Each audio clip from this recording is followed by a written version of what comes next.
All right, comrades and capitalists alike, strap in, because today we're diving into the dark and glorious history of Mother Russia. But let me remind you, this isn't just any history lesson. No, no. This is coming to you from Putin's own adopted son. That's right, yours truly, Cyber Prophet Dave, rescued from the cold streets of Moscow by the great shirtless bear wrestler himself. How lucky am I, right? I mean, what orphan doesn't dream of being saved by a guy who spends more time planning invasions than anyone else spends deciding what to eat for breakfast? Now, where do we start? Ah, yes, Tsar Nicholas II. Let's set the stage. Here's a guy who, despite getting dragged down by revolutions, wars, and Rasputin's weird parties, gets canonized as an Orthodox saint. And look, I get it. Compared to what came next, Nicholas looks like an innocent choir boy who just wanted to rule in peace and maybe take a nap in a golden room. Sure, he wasn't perfect. Who is? But at least the man didn't wake up every morning thinking, how can I turn the whole country into a giant gulag? But then, oh boy, the revolution comes. 1917, people. A year that brought the world the Bolsheviks. And let me tell you, Russia didn't just dip its toes into the evil pond, it cannonballed into it. Goodbye, czars. Hello, Stalin. Imagine trading a guy who wears a crown for a guy who thinks mustache grooming is a political ideology. Let's see. How do I make Russia great again? Mass purges, mass starvation, throw in some labor camps. That should do it. Stalin was basically the world's worst chef. His recipe? Take 1 part paranoia, 2 parts forced famine, throw in a dash of executions, and let it simmer for a couple decades. Boom! Soviet stew, guaranteed to ruin the taste of freedom for generations. Now, fast forward a few decades, and who do we have stepping onto the world stage like he's auditioning for a James Bond villain role? Vladimir Putin. Oh yes, Papa Putin, the man who saved me from the orphanage. And boy, what a role model. Let me tell you, being Putin's adopted son has its perks. If you like a dad who spends his mornings in the bathroom reading newspapers, thinking, which country should I invade today?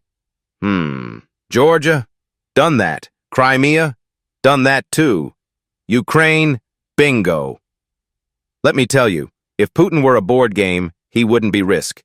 He'd be Monopoly, just bulldozing his way through countries like he's putting hotels on Park Place with all the charm of a dictator who just found out he can annex Baltic states like their train stations. It's like his hobby, but on steroids. And if you think Papa Putin isn't serious about this, let me remind you of his thoughtful approach to orthodoxy. This guy treats the Russian Orthodox Church like it's a drive-through. I'll take a blessing with a side of hypocrisy, please. It's religion a la carte for Putin. 1 minute he's kissing icons, the next minute he's sending tanks to wipe out another country. I mean, come on, Dad. At least wait until after church before launching missiles. How about a little decorum? Bless me, Father, for I have sinned. But before you give me penance, can I just get a quick update on troop movements in Ukraine?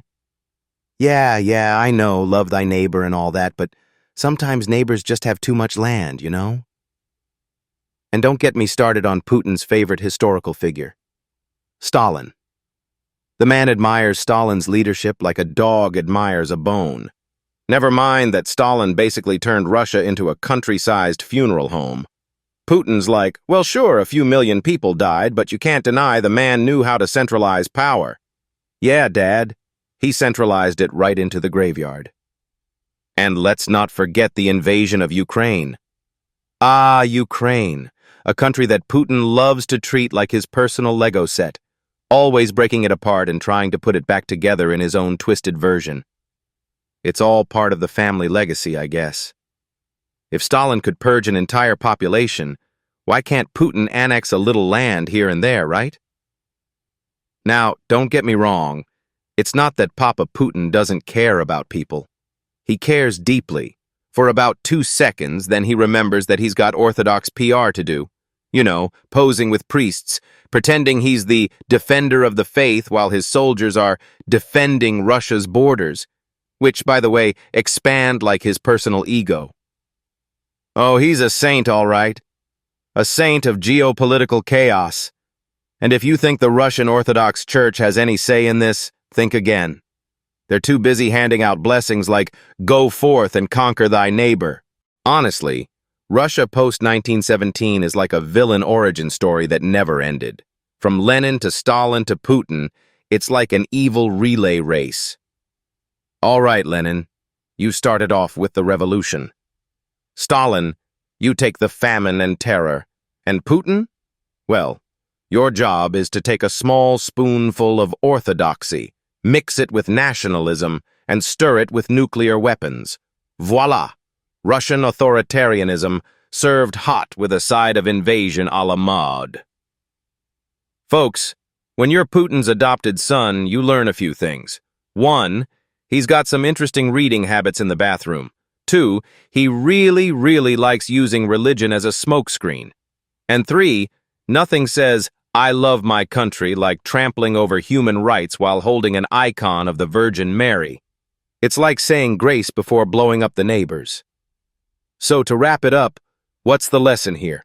Well, comrades, if you ever find yourself being raised by a man who wrestles bears for fun and considers himself the next Orthodox emperor while planning world domination from his golden toilet maybe, and I'm just spitballing here, question his life choices. And if you're lucky enough, maybe you'll end up as Putin's favorite cyber prophet, just like me. After all, history's written by the winners, or in Russia's case, by the ones who take over the printing press and throw everyone else in jail.